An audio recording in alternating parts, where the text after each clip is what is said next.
ஒரு தொழிலதிபர் விரும்பினார். அப்படியாக அவர் பெரிய ஒரு கம்பெனி ஒன்றை ஆரம்பித்து அதற்கான ஆட்களை சேகரித்து கொண்டிருந்தார்.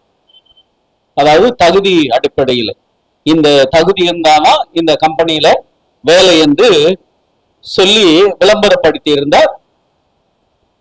அந்த விளம்பரத்தை கண்ட அநேக தகுதி பெற்ற எல்லாருக்கும் அந்த கம்பெனியில வேலை கிடைத்தது.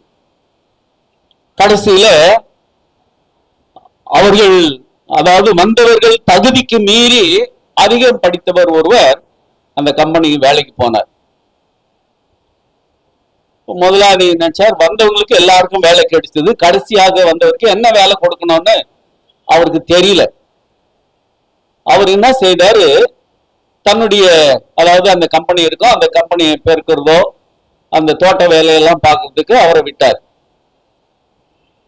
அந்த சகோதரனோ தனக்கு கொடுக்கப்பட்ட, சரி நமக்கு படிப்புக்கு மிஞ்சிய அந்த, அதாவது குறைவான வேலையை கொடுக்கிறார்களே, நாம் இந்த வேலையை விட்டு போய்விட வேண்டும் என்று நினைக்கல.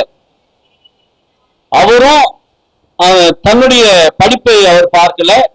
தன் முதலாளி என்ன கட்டளையிட்டாரோ அந்த வேலைகளை அவர் செய்து கொண்டிருந்தார். ஒரு மாசம் முடிஞ்சது, 2வது மாசம் முடிஞ்சு, 3வது மாசம் அந்த ஓனர் வராரு. ஓனர் வந்து அந்த மானை பார்த்து, நீ இன்னி இந்த தோட்டத்துல நீ வேலை செய்ய வேண்டிய அவசியம் கிடையாது என்று சொல்லி அவரை மேனேஜர் ரூமுக்கு அழைத்து கொண்டு போறாரு.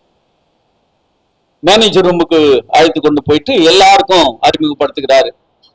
அதாவது நீங்கெல்லாம் நான் சொன்ன வேலையை நீங்க செய்தீங்க, நான் கொடுத்த அந்த கட்டளைகளுக்கெல்லாம் நீங்க கீழ்ப்படிந்து உங்களுக்கு தகுதிக்கு ஏற்ற வேலையை நான் கொடுத்தேன், நீங்க செய்து கொண்டு வருகிறீர்கள். ஆனால் இவர் அதிகம் படித்தார், நான் சொன்ன அந்த கட்டளைகளுக்கு இணங்கி அந்த வேலையை அவர் வேண்டாம் என்று அவர் சொல்லாமல், கீழ்த்தரமான வேலையாயிருந்தாலும் அதை செய்து முடிக்க இவர் ஆயத்தமாயிருந்தார். அந்த பொறுமைக்காக இவருக்கு நான் இந்த கம்பெனியில ஒரு மேனேஜர் பொறுப்பை அவருக்கு கொடுக்கிறேன் என்று சொல்லி அந்த மேனேஜர் சீட்ல ஒரு உட்கார வைத்தார். இந்த நாளிலும் கூட யார் அவரில் நிலைத்திருக்க முடியும் என்று நாம இந்த செய்திக்கு நாம் கடந்து செல்கிறோம். நிலைத்திருப்பது என்று சொன்னால் என்ன? நிலைத்திருப்பது அப்படின்னு சொன்னா என்ன? நான் ஒரு கம்பெனியில 30 வருஷமா வேலை செய்யறேன், ஒரு கம்பெனியில 30 வருஷமா வேலை செய்கிறேன். அந்த கம்பெனியில நான் வேலை செய்து அந்த கம்பெனியில நான் நிலைத்து அந்த கம்பெனிக்காக நான் உழைத்து கொண்டிருக்கிறேன். அதான் நிலைத்திருப்பதுன்னு சொன்னா, ஒரு இடத்துல நம்ம வேலை செய்தா அவங்களுக்கு உண்மையாக உத்தமமாக நாம் வேலை செய்து அவங்களோடு கூட நாம அவர்கள் சொல்லுகிற வேலைக்கு நாம் கட்டளைக்கு கீழ்ப்படிந்து வாழ்வது. அப்படியாக தான் கணவனும் மனைவியும் ஒருவருக்கு ஒருவர் புரிந்து கொண்டு வாழ வேண்டும். அப்படி புரிந்து கொண்டு வாழ்ந்தால்தான் அவங்க நிலைத்திருக்க முடியும். இல்லைன்னு சொன்னா அந்த உறவு எப்படின்னு சொன்னா அது பெரிய பிரச்சனைக்குள்ளாக பெரிய விளைவாக மாறிவிடும். அதே போல ஒரு ஃப்ரெண்ட்ஸுக்குள்ள உறவு எப்படி நல்ல அந்யோன்யமா பழகுவாங்க, சின்ன ஒரு பிரச்சனை வரும்போது அவர்களுக்குள்ளாக பிரிந்து விடக்கூடிய சூழ்நிலை இருக்கும். இப்போ இதெல்லாம் நாம் மனிதர்களுக்குள்ளாக ஒரு உறவை குறித்து நாம பார்க்கிறோம். இப்போ யார் அவரில் நிலைத்திருக்க முடியும் என்று சொன்னால், 1 யோவான் 2ஆம் அதிகாரம் 17வது வசனத்தை நாம் வாசித்து பார்ப்போம் என்று சொன்னால், 1 யோவான் 2ஆம் அதிகாரம்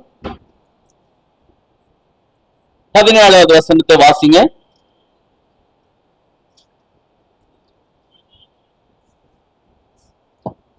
எடுத்து வருங்க, வாசிங்க. உலகமும் அது நிச்சயம் ஒழிந்து போகும், தேவனுடைய சித்தத்தின்படி செய்கிறவனோ, ஆமா, இந்த உலகத்தில நாம பார்க்கக்கூடிய எல்லா வித காரியங்களும் ஒரு நாளைக்கு ஒழிந்து போடும். இந்த அழகு போயிடும். நேற்று நான் ட்ரெயின்ல பயணப்பட்டு கொண்டு வந்திருந்தேன். அப்பொழுது ஒரு சகோதரி என் பக்கத்துல நின்று கொண்டிருந்தால் இன்னொருத்தர்கிட்ட பேசிட்டு வராங்க.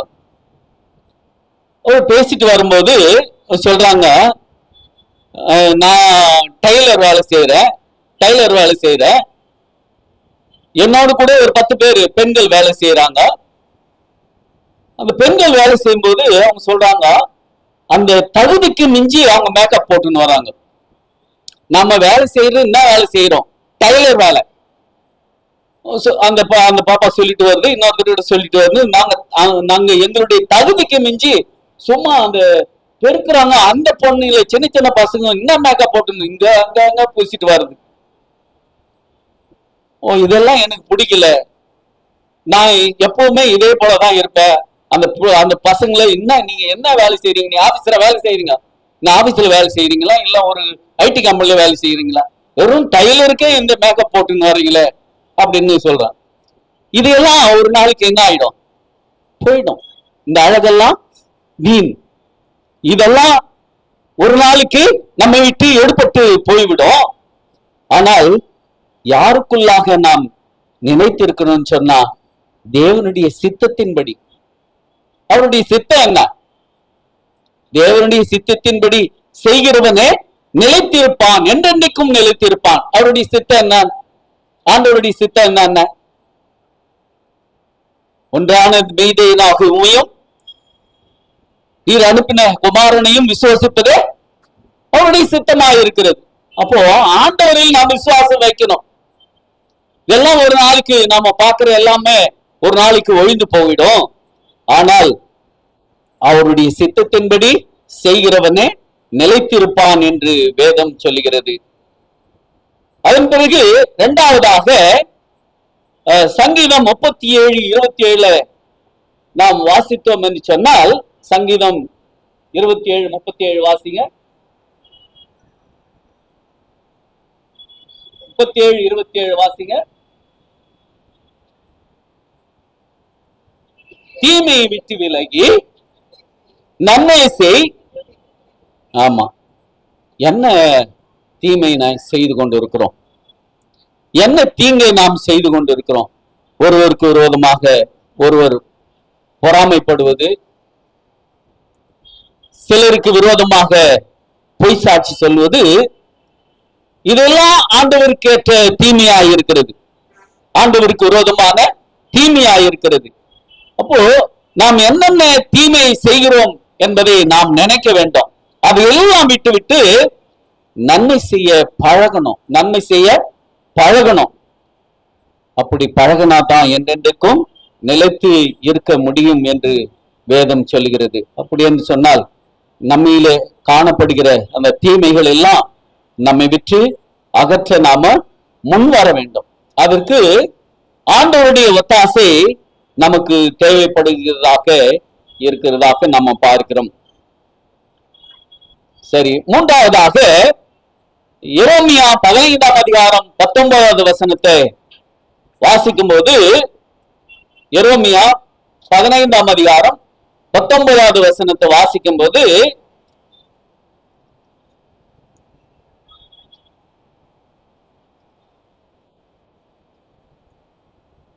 வாசிங்க.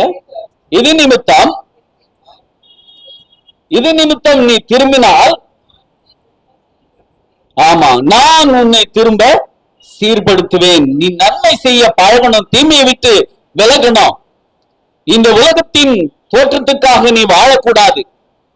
இதெல்லாம் நீ வெறுத்துட்டு சொல்றாரு, இது நிமித்தம் நீ மனம் திரும்பினால் நான் உன்னை திரும்ப சீர்படுத்துவேன். சீர்படுத்துறது என்ன?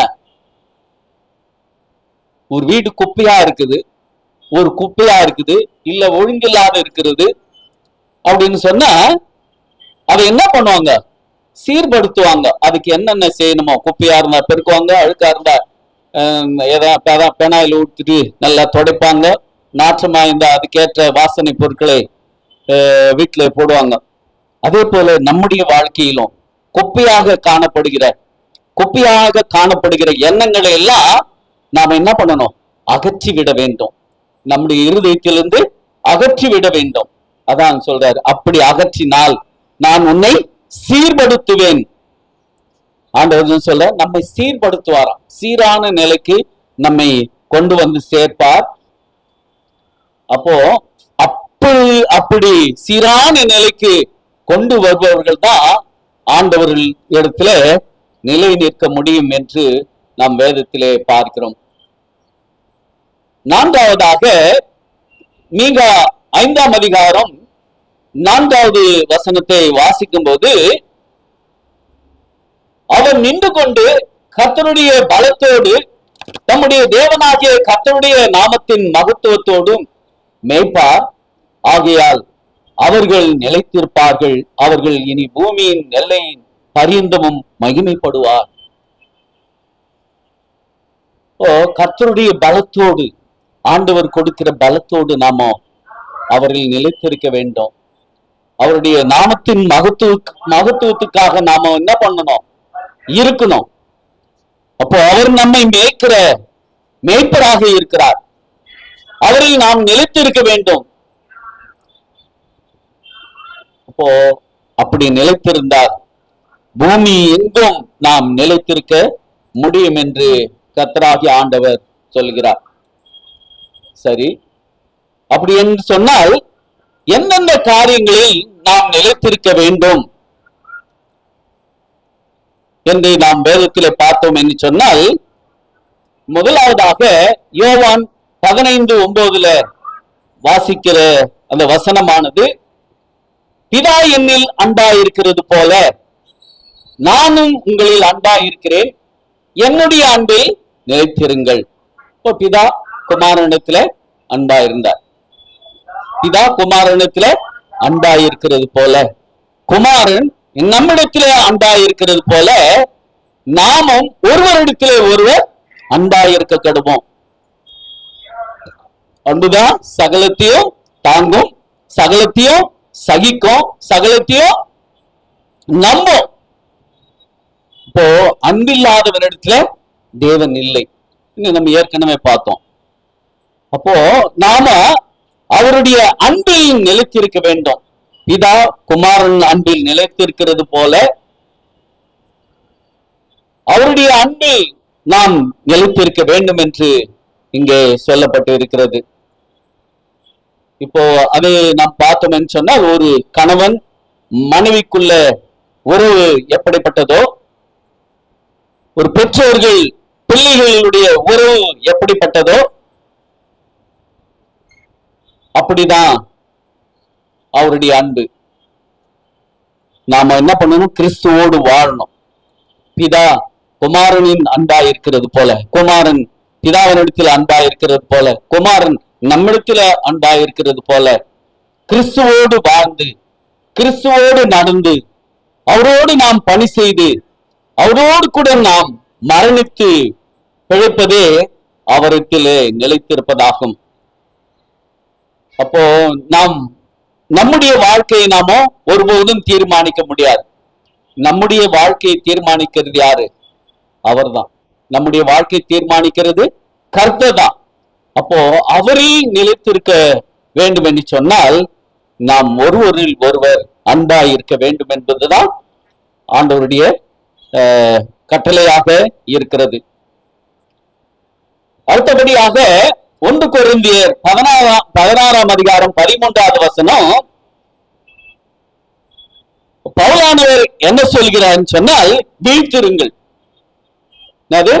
வீழ்த்திருங்கள், தூங்காதீங்க, வீழ்த்திருங்க. அதுக்கப்புறமா விசுவாசத்திலே நிலைத்திருங்க. முதல் விழிப்பு, 2வது விசுவாசத்திலே நிலைத்திருக்கிறது. புருஷனாயிருங்கள், திடன் கொள்ளுங்கள், புருஷனாயிருந்து திடன் கொள்ளுங்கள் என்று அங்க சொல்றார். இப்போ ஆண்டவருடைய விசுவாசத்திலே நிலைத்திருக்க வேண்டும் என்று சொன்னால்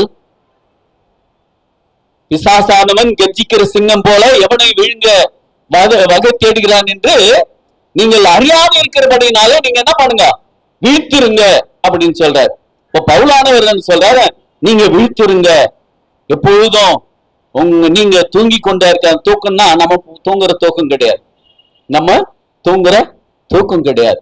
விசுவாசத்தில அவருடைய அன்பிலே நாம் எப்பொழுதும் ஜாக்கிரதை உள்ளவராக இருக்க வேண்டும் என்பதுதான் விழித்திருப்பது.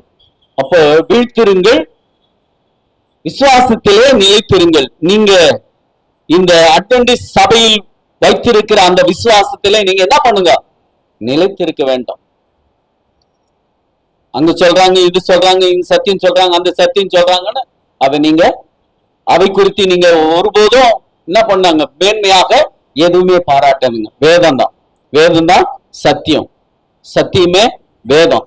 அப்போ வேதத்தை படிக்கிற பிள்ளைகள் எப்படி இருக்கணும்னு சொன்னால் நிலைத்திருக்க வேண்டும். இப்படி நிலைத்திருந்தால்தான் நாம அவரில் நிலைத்திருக்க முடியும். அதுக்கப்புறமா யோவான் 8:31 நாம் பார்க்கும்போது, நீங்கள் என் உபதேசத்திலே நிலைத்திருந்தால் மெய்யாகவே என் சீசராயிருப்பீர்கள். சீசன் என்று சொன்னா என்ன? சீசன் என்று சொன்னால் அந்த குரு சொல்கிற அந்த வார்த்தைகளுக்கு என்ன பண்ணணும், கீழ்ப்படியணும். குருவானவர் என்ன சொல்கிறாரோ அந்த வார்த்தைக்கு கீழ்ப்படுகிறதுனா ஒரு சீசனா இருக்க முடியும், இல்லைன்னா சீசனாகவே இருக்க முடியாது. இப்ப 12 சீசர்கள் இருந்தாலும் அவங்க கீழ்ப்படிந்து இருந்தாங்க. ஆனால் ஒருவன் மாத்திரம் என்ன பண்ணா, யூதாஸ் காரியத்து ஆண்டவராக இயேசு கிறிஸ்துவை காட்டி கொடுத்தான். அவரோடு கூட 12 சீசர்கள் இருந்தாங்க. அவர் காட்டி கொடுக்கும் போது எல்லாரும் போயிட்டாங்க. அப்போ அவங்க சீசரா இருக்க முடியுமா? இருக்க முடியாது. அவங்க சீசரா இருக்க முடியாது. ஆனால் இயேசு கிறிஸ்து அவர் உயிர்த்தெழுந்து மீண்டும் அவர்களை தேடி போறார். மீண்டும் அந்த 12 பேரை தேடி போறார். அவர்கள் மத்தியில காணப்படுறார். ஒருவர் இல்ல, நம்ம நாளைக்கு படிக்கிற பாடத்தை அது இருக்கு. ஒருவர் இல்ல, அவருக்கு தன்னுடைய கையும் விழாவையும் காண்பித்து என்னில் விசுவாசமாயிரு. ஆண்டவருடைய உபதேசத்திலே நிலைத்திருந்தால் மெய்யாகவே அவருடைய சீசராக நாம மாற முடியும், இருக்க முடியும். இல்லைன்னு சொன்னால் அவருடைய சீசராக நாம இருக்கவே முடியாது. இது 3வது சாப்டராக கர்த்தருக்குள் நிலைத்திருந்தால் என்ன ஆசீர்வாதம் நமக்கு கிடைக்கும். இப்ப நாம பார்த்தோம், ஆண்டவருக்குள் நிலைத்திருந்தால் அவருடைய சீசராக இருக்க முடியும். அவர்கள் நிலைத்திருந்தால் நம்ம இந்த உலகத்தின் இச்சைகள் எல்லாம் ஒழித்து விட்டால் அவர்கள் என்றதுக்கும் நாம் நிலைத்திருக்க முடியும். தீமை விட்டு விலகுனா ஆண்டவர்களிடத்தில நிலைத்திருக்க முடியும் அப்படின்னு எல்லாம் நம்ம பார்த்துட்டு நாம அன்பில் நிலைத்திருக்க வேண்டும், அவருடைய வார்த்தையில் விசுவாசம் வைக்க வேண்டும் என்று காரியத்தில் நாம் பார்த்துட்டோம். இந்த 3வது காரியமாக கர்த்தருக்குள் நிலைத்திருந்தா நமக்கு என்ன கிடைக்கும் சொல்லுவாங்கன்னா, நான் கடைக்கு போனா நீ எனக்கு என்ன வாங்கி கொடுப்ப சொல்லுவாங்களே சில பேரு. நான் கூட வரேன், உன் கூட கடைக்கு வரேன், நீ எனக்கு என்ன வாங்கி கொடுப்ப அப்படின்னு கேட்கறேன்ல. அப்போ கர்த்தருக்குள் நிலைத்திருந்தா நமக்கு என்ன கிடைக்கும், என்ன ஆசீர்வாதம் கிடைக்கும் நாம் பார்க்க போகிறோம். யோவான் 15ஆம் அதிகாரம் 7வது வசனம்.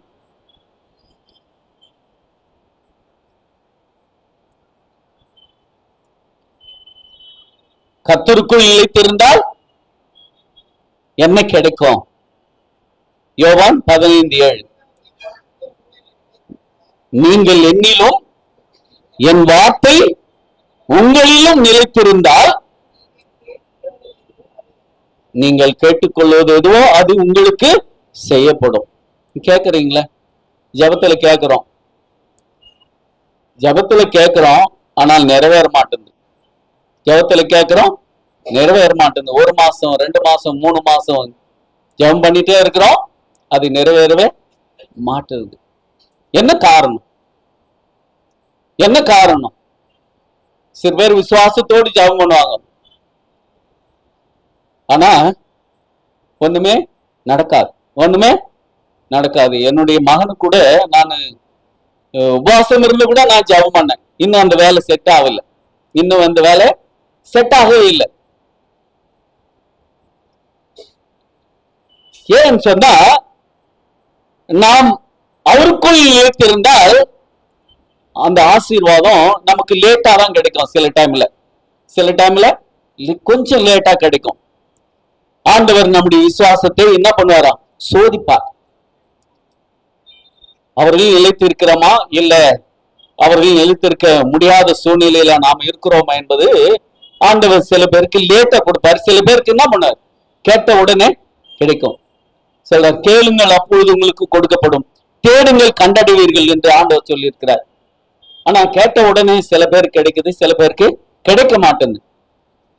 என்ன காரணம் அப்படின்னு சொன்னா, நாம் இன்னும் நம்முடைய விசுவாசத்திலே நாம பலப்படணும். இன்னும் நம்முடைய விசுவாசத்துல நாம் பலப்படணும். அதுக்காக தான் ஆண்டவர் இன்னும் கொஞ்சம் தவணை, அந்த காரியங்கள் நிறைவேறதுக்காக இன்னும் தவணை கொடுத்து கொண்டே வருகிறார். அதை நாம நினைக்கணும். உடனே நமக்கு நிறைவேறலாம், என்ன போய இந்த சபைக்கு போனா ஒண்ணுமே சரியாத செட் ஆக மாட்டேங்குது, இந்த சபைக்கு போனா எந்த காரியமே நிறைவேறவே மாட்டேங்குது அப்படின்னு நாம் விசுவாசத்தை விட்டு நாம் வழி விலகி போகிறோம். ஆண்டவர் சொல்றாரு, நீங்கள் என்னிலும் என் வார்த்தை உங்களிலும். ஆண்டவருடைய வார்த்தை உங்களில் இருக்கணும். சொல்றாரு, என்னை கொன்று போட்டாலும் என் உத்தமத்திலே நான் உறுதியாயிருப்பேன் என்று யோபு சொன்னார்ல.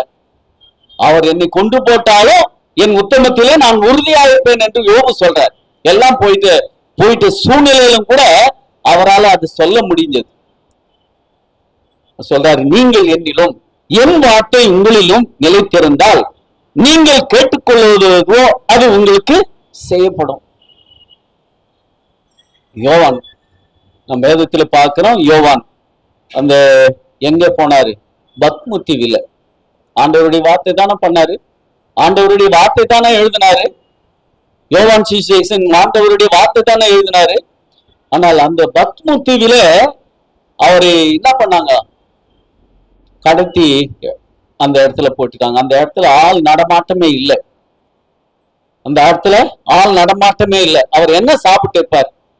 அவர் எப்படி தூங்கி இருப்பார்? இதெல்லாம் நாம பார்க்கும்போது நம்முடைய விசுவாசம் இன்னும் பலப்படணும். அப்படிப்பட்ட சூழ்நிலையிலும் கூட அவர் பசியாலும் தாகத்தினாலும் குளிராலும் வாடினாலும் கூட அவர் அந்த வெளிப்படுத்தின விசேஷத்தை அவரால் எழுத முடிந்தது. ஆண்டவர் அவருக்கு தரிசனம் கொடுத்தார், அதை அவரால் எழுத முடிந்தது. அப்போ அவருடைய வார்த்தையிலே யோவான் விசுவாசமா இருந்தார். அதனால்தான் கடைசி காலத்துல நடைபெறுகிற சம்பவங்களை குறித்து அவர் மிக அழகாக, தெளிவாக, துல்லியமாக எழுதி கொடுத்திருக்கிறார். அப்போ அவருடைய வார்த்தையில் நாம் நிலைத்திருந்தால் நாம என்னென்ன ஆண்டவரிடத்தில் கேட்கிறோமோ அதையெல்லாம் ஆண்டவர் நமக்கு கொடுப்பார். தாமதமானாலும் ஆண்டவர் நேர்த்தியாக செய்ய வல்லவராய் இருக்கிறார். அதனால நம்முடைய விசுவாசத்தை ஒருபோதும் விட்டுவிடக்கூடாது. அப்படின்னு சொன்னால் அவருடைய ஆசீர்வாதம் நமக்கு ஐஸ்வர்யத்தை கொடுக்கும். தாமதமானாலும் அந்த ஐஸ்வர்யம் நமக்கு கிடைக்கும் என்ற விசுவாசம் நமக்கு இருக்க வேண்டும். நாம ஆண்டவருக்குள் நிலைத்திருந்தால் மிகுந்த கனி கொடுப்போமா? ஒரு மரத்துல ஒரு வருடத்துல கனி இல்லைன்னு சொன்னால் என்ன பண்ணுவோம்? என்னடா இந்த மரத்துல சரியாக கனி வரமாட்டேங்குது, இதுக்கு என்னென்ன செய்யணும் அப்படின்னு சொல்லி அந்த விவசாயி என்ன பண்ணுவாரு? அதுக்கேற்ற உரமிட்டு அதை கொத்தி அதை சரிப்படுத்துவார். அதே போல சில வருடத்துல நெல் சரியா விளையல, விவசாயிங்கன்னா அது தெரியும். நெல் சரியா விளையலனாக்கா அவங்க சில காரணங்கள் சொல்லுவாங்க. ஒண்ணு பூச்சி அரிச்சிச்சு, இல்ல தண்ணி இல்லை, இல்ல மண்ணு அந்த வளம் மாறி போச்சு அப்படின்னு சொல்லுவோம். இப்போ கர்த்தருக்குள் நாம நிலைத்திருந்தால் மிகுந்த கனிகளை கொடுப்போம், மிகுந்த கனிகளை கொடுப்போம் அப்படின்னு இங்க யோவான் 15ஆம் அதிகாரம் 5வது வசனத்தை வாசிங்க. 15:5 வாசிங்க.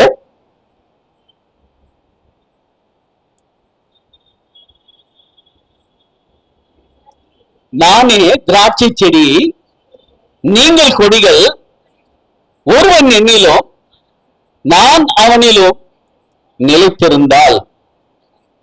ஆமா, யாரு திராட்சை செடியா? செடியில தானே கிளைங்க வரும், செடியில தானே கிளைகள் வரும். ஒரு சின்ன செடியை நட்டா அது பிறகு அது என்ன பண்ணும்? மரமாக வளர்ந்து அது கிளை விடும். இப்போ ஆண்டவர் சொல்றாரு, நான் தான் திராட்சை செடி.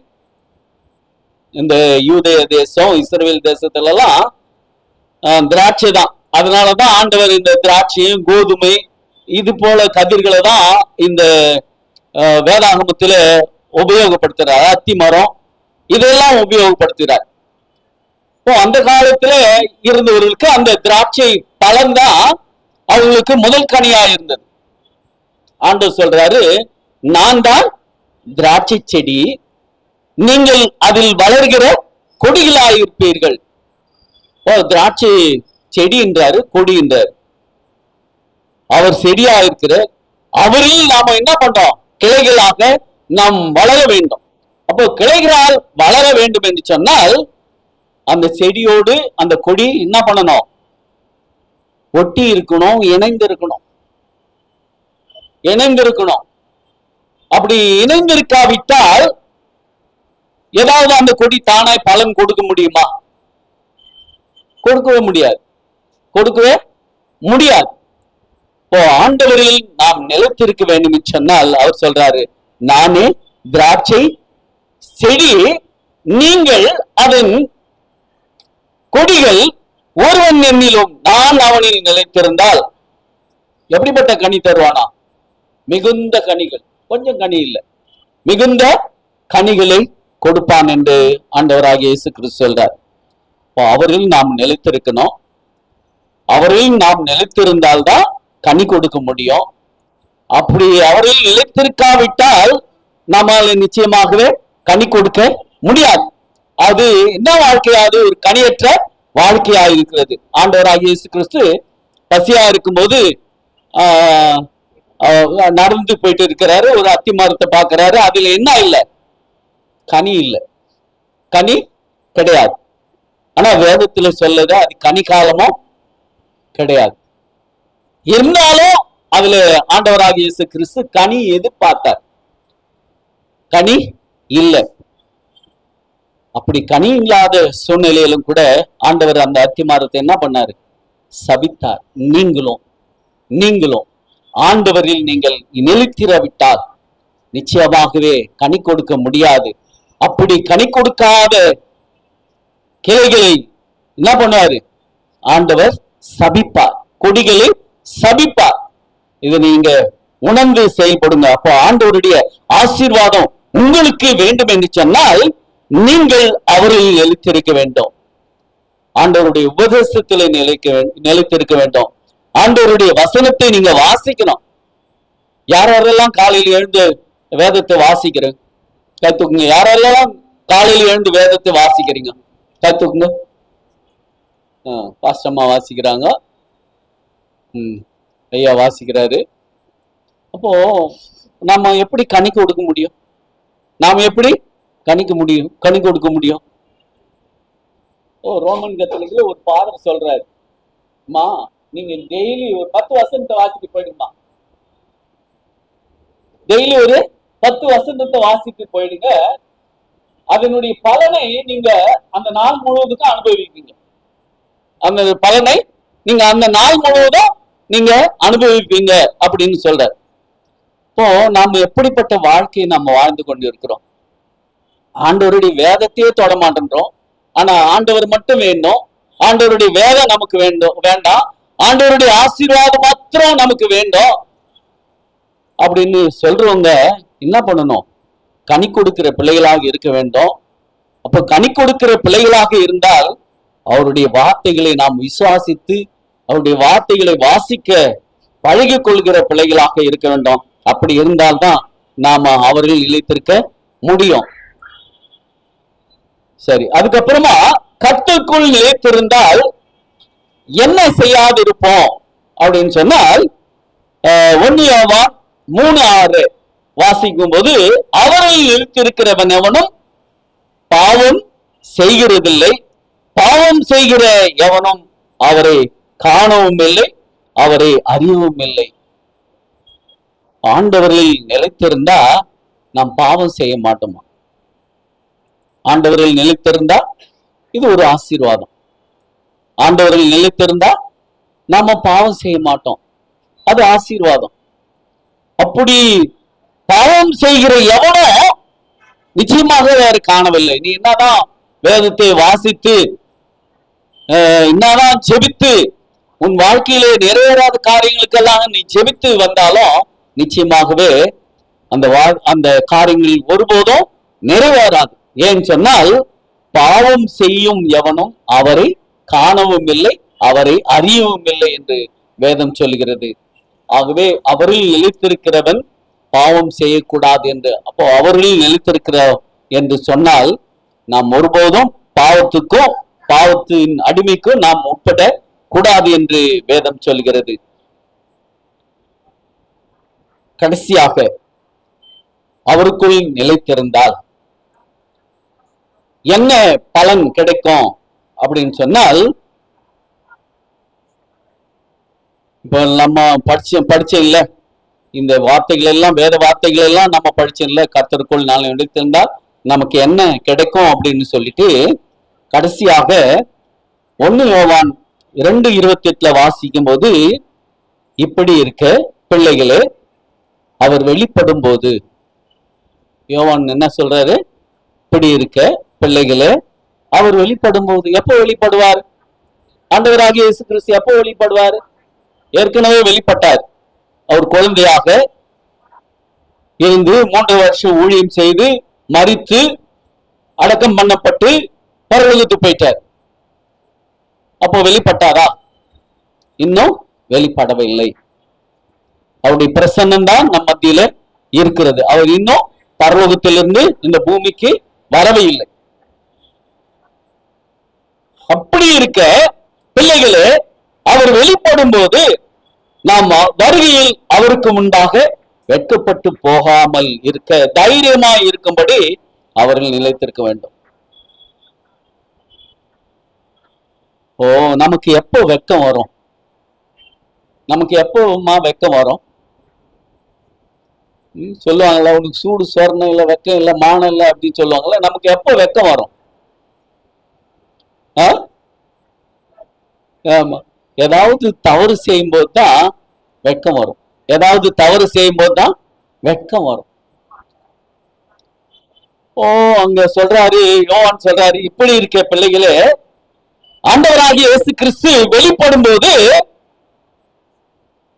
அவருடைய வருகையில் நாம் வெட்கப்பட்டு போகாதபடிக்கு. எப்போ வெட்கப்பட்டு போகும்னா, இந்த உலகத்தோடு, இந்த உலக வாழ்க்கையோடு, இதுதான் என் உலகம், இப்படிதான் நான் இருப்பேன், இப்படிதான் என்னுடைய வாழ்க்கை இருக்கும், இதை விட்டு நான் மாற்றிக்கொள்ள மாட்டேன் என்று உறுதியாக இருக்கிறவர்கள் ஆண்டவருடைய வருகையில என்ன பண்ணுவாங்களாம்? வெட்கப்பட்டு போவாங்களாம். ஆண்டவர் சொல்றார், நான் பசியா இருந்தேன், நீ எனக்கு உணவு கொடுக்கவில்லை, தாகமாயிருந்தேன், எனக்கு தண்ணீர் கொடுக்கவில்லை, நான் உடல் சரீரம் இல்லாதவன் என்னை காணவில்லை, நான் சிறைசாலையில் என்னை பார்க்க வரவில்லை அப்படின்னு ஆண்டவர் சொல்லும் போது, ஆண்டவரை எப்போ நீங்க பசியா இருந்தீங்க, எப்போ நீங்க தாகமா இருந்தீங்க, நீங்க எப்போ சிறைசாலையில இருந்தாங்க? ஆண்டவர் சொல்றாரு, பிறன் உனக்கு பிறன் யார் அப்படின்னு சொல்லும் போது, அவனுக்கு யார் உதவி செய்தானா அவன்தான் பிறன். அப்போ நாம் யாருக்கெல்லாம் நாம உதவி செய்கிறோமோ அவர்களுக்காகவே, அவர்களுடைய வாழ்க்கைக்காக நாம் எதையெல்லாம் நாம் தியாகம் செய்கிறோமோ, ஒருவேளை உணவோ இல்லை உடையோ இல்லை மருத்துவமனையில பார்த்துட்டு அவர்களுக்காக ஜெபம் பண்ணுவதோ, இதெல்லாம் தான் ஆண்டவர் விரும்புகிறார். அதையெல்லாம் செய்யாத வெறும் ஆண்டவரே ஆண்டவரே ஆண்டவரே என்னை ரட்சியம், ஆண்டவரே எனக்கு இது தாரோம் அது தாரோம், என் பிள்ளைகள் நன்றா இருக்கணும், நான் சுகமா இருக்கணும், என் வீடு நல்லா சுகமா இருக்கணும், நான் இன்னும் வளரணும் அப்படின்னு நாம் யோசித்திருந்தால் நிச்சயமாகவே அதையெல்லாம் நிலைத்திருக்காது. அவருடைய இரண்டாம் வருகையில வெட்கப்பட்டு போவோம். இரண்டாம் வருகையில வெட்கப்பட்டு போவோம். அப்போ அவருடைய வருகையில நாம் வெட்கப்படக்கூடாது என்பதற்காக நாம என்ன பண்ணணுமா, தைரியம் உள்ளவர்களாய் இருக்கும்படி அவர்கள் நிலைத்திருக்கணும். எது வந்தாலும் எந்த சோதனை வந்தாலும். யோபு நினைச்சார்ல, யோபு நினைச்சிருந்தா அவங்க மனைவி, நீ ஆண்டவரை தூஷித்து உன் ஜீவனை விடு போயா, எவ்வளவோ உனக்கு துன்பம் கொடுத்தாரு, உன் பிள்ளைகள் போச்சு, உன் 10 பிள்ளைகள் போச்சு, உனக்கு 500 ஏர் மாடுகள் போச்சு, ஒட்டகம் போச்சு, கழுதை போச்சு, எல்லாமே போச்சு, என்ன ஆண்டவரேன்னு சொல்ற, அவரை தூஷித்து உன் ஜீவனை செத்து போயா, அவன் மனைவியே சொல்ற. அதுக்கு யோபு சொல்றாரு, ஆண்டவரிடத்துல நாம் அநேக நன்மைகளை பெற்றுக்கொண்டோம், 10 பிள்ளைகள் நமக்கு கிடைச்சாங்க, இவ்வளவு அந்தஸ்து உள்ளவனாங்க. அந்த யூசு தேசத்துல மிகப்பெரிய மனுஷனாக இருந்தான், மிகப்பெரிய மனுஷனாக இருந்தான். ஆனால் அந்த யோபுக்கு கடைசியில ஆண்டவர் அந்த முன்னிலைமை காட்டிலும் பின்னிலைமை இரட்டத்தனியாக ஆசீர்வதித்தார். 500 இருந்தது 1000 ஆச்சு, 10 பிள்ளைகள் இருந்தது 20 பிள்ளைகள் ஆச்சு. இப்படி அவருடைய ஆசீர்வாதம் இருந்தது. அப்போ அவருடைய வருகையில நமக்கு நாம் நினைத்து பார்க்க முடியாத அநேக ஆசீர்வாதங்கள் நமக்கு கிடைக்கும். அதை நம்புறீங்களா? அதை விசுவாசிக்கிறீங்களா? அப்படின்னு சொன்னால் நாம் ஆண்டவரில் நாம் நிலைத்திருக்க வேண்டும். கடைசி வேற எதுவும் நமக்கு இந்த உலகத்துல வேற எதுவுமே கிடையாது. கடைசியில அவருடைய வருகைக்கு தான் இந்த திருச்சபையினுடைய பேரு அவருடைய வருகையின் திருச்சபை அப்படின்னு சொல்லப்பட்டு இருக்கிறது.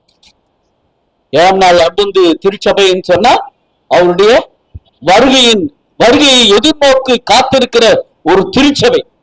அதுதான் நம் முன்னோர்கள் எல்லாம் இந்த வேதத்தை ஆராய்ந்து அந்த 1844 அக்டோபர் 22க்கு பிறகு அதை ஆராய்ந்து அறிந்து, ஏன் ஆண்டவர் வரல, ஏன் ஆண்டவருடைய வருகை தாமதமாக இருக்கிறது என்பதை ஆராய்ந்து அறிந்து அதை பார்த்ததுனாலதான் ஆண்டவருடைய காரியம் நம்முடைய திருச்சபைக்கு வெளிப்பட்டது. ஏன் அவர் தாமதிக்கிறார்? நம்ம எல்லோரும் ரட்சிக்கப்பட வேண்டும், நம்ம எல்லோரும் ரட்சிக்கப்பட வேண்டும், நம்ம எல்லோரும் அவருடைய சமூகத்துல காணப்பட வேண்டும் என்றுதான் ஆண்டவர் விரும்புகிறார். அதனாலதான் நாம் கடைசி காலத்துல நாம் ஆண்டவருடைய முகத்தை பார்க்க கூடாதபடிக்கு, நாம் வெட்கப்பட்டு போக கூடாதபடிக்கு ஆண்டவர் நமக்கு தவணையின் காலமாக, கிருபையின் காலமாக நமக்கு கொடுத்திருக்கிறார். அப்போ அந்த தவணையின் காலத்தை, கிருபையின் காலத்தை நாம் பயன்படுத்திக் கொண்டு ஆண்டவருடைய வருகைக்குள்ளாக நாம் என்ன பண்ணணுமா? ஆயத்தப்படுத்து.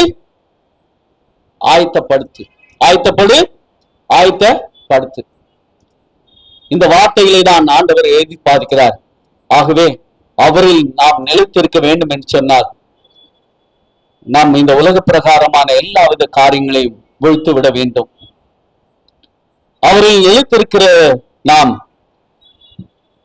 நாம் கூப்பிடுகிற வேளையிலே அவர் நமக்கு பிரதீட்சமாய் பதில் கொடுக்கிறவராக இருக்கிறார். ஆகவே தேவன் இந்த நாளிலும் கூட ஆண்டவரிலே நாம் நிலைத்திருப்போம், அவருடைய வேதத்தை நாம் வாசிப்போம். பிதா குமாரனுடைய அன்பிலே நிலைத்திருக்கிறது போல நாமும் நம் ஒவ்வொரு அன்பை மற்றவர்களுக்கு வெளிப்படுத்தி காட்ட வேண்டும் என்று தேவன் விரும்புகிறார். அப்படிப்பட்ட ஆசீர்வாதத்தோடு இந்த நாளில் நிச்சயமாகவே நாம் பெற்ற ஆசீர்வாதங்களை நாம் சுதந்திரித்துக் கொள்ளத்தக்கதாக தேவன் தாமே இந்த கேட்கிற செய்தியும் கேட்ட பிள்ளைகளையும் ஆசீர்வதித்து காக்க கடவராக. ஆமென்.